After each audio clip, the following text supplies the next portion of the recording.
काँग्रेसच्या स्थापना दिनाच्या रॅलीची तयारी पूर्ण झालेली आहे आणि आपल्यासोबत यावर बोलण्यासाठी विरोधी पक्षनेते विजय वडेट्टीवार आहे। भाऊ, काय सांगाल? रॅली मोठ्या जोमात होताना दिसते आहे, तयारी पूर्ण झालेली आहे जवळपास? निश्चित ऐतिहासिक रॅली होणार आहे स्थापना दिवसाची। 103 वर्षानंतर पुन्हा ती संधी महाराष्ट्राला मिळालेली आहे, विदर्भाला मिळाली आहे। विदर्भ काँग्रेसच्या पाठीमागे नेहमी खंबीरपणे उभा राहणार आहे। संकटाच्या वेळेस तर काँग्रेसला भक्कम साथ देणारा हा विदर्भ आहे आणि या भूमीमध्ये ही संधी मिळाली त्याबद्दल हायकमांडचे आम्ही आभारच मानतो। या ऐतिहासिक सभेला देशातील लाखो आमचे कार्यकर्ते नेते सहभागी होऊन साक्षीदार होणार आहेत।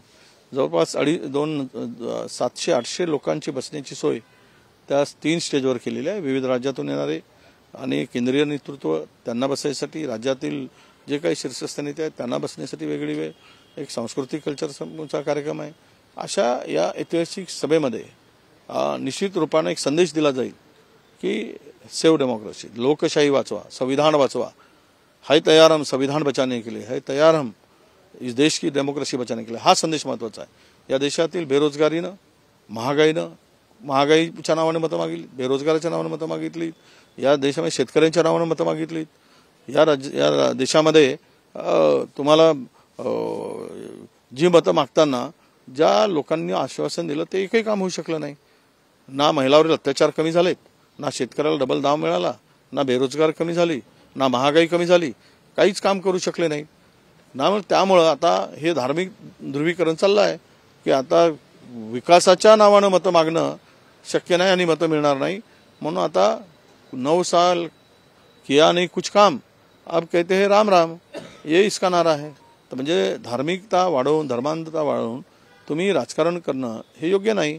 ठीक आहे, तुम्हाला राजकारणाच्या पेक्षा अन्यवेळी करा। सगळ्या पक्षातील लोक देवाला मानत नाहीत असं नाही, सगळेच मानतात। परंतु ध्रुवीकरणाच्या नावाखाली देश हा सर्व जाती धर्माला पंथाला घेऊन उभा झाला आहे। स्वातंत्र्यामध्ये सुद्धा या सर्व जातीच्या धर्माच्या लोकांनी उडी घेऊन स्वतंत्र केला आहे, सगळ्यांचं योगदान आहे। अशा वेळेस ही जी भावना रचनेचं काम आहे त्याला तडा देणारी, त्याला छेद देणारी ही सभा असेल आणि मला वाटतं की नागपूरमधून हा लोकशाहीचा बिगुल पुन्हा जोरानं वाचेल। भाऊ, येणाऱ्या काळामध्ये 2024च्या लोकसभा निवडणुका लागणार, याचा बिगुल इथूनच वाजणार असेल? नक्कीच, निश्चितच ही त्याचं सुद्धा बिगुल वाजण्याची शक्यता आहे। आता राहुलजींची यात्रा 14 जानेवारीपासून 20 मार्चपर्यंत निघणार आहे। ती न्याय यात्रा असणार आहे। त्या न्याय यात्रेची सुद्धा आता तयारी होणार।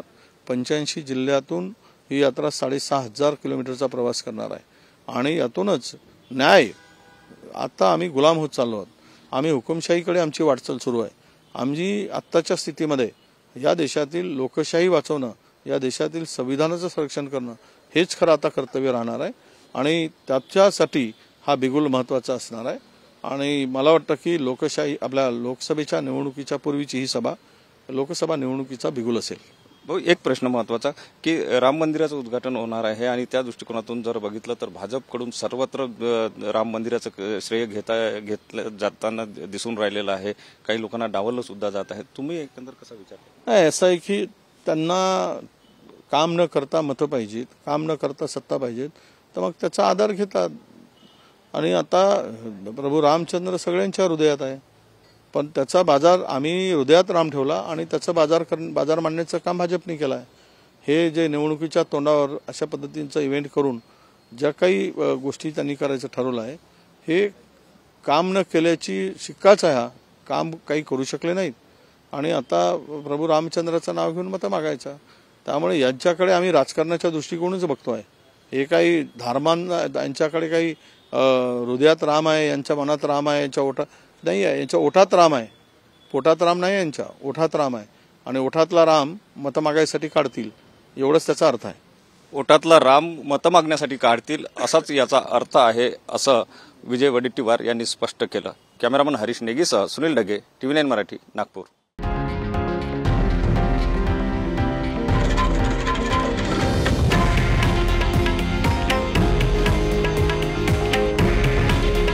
हे आहे देशातील नंबर 1 न्यूज नेटवर्क आणि आपण पाहत आहात TV9 मराठी।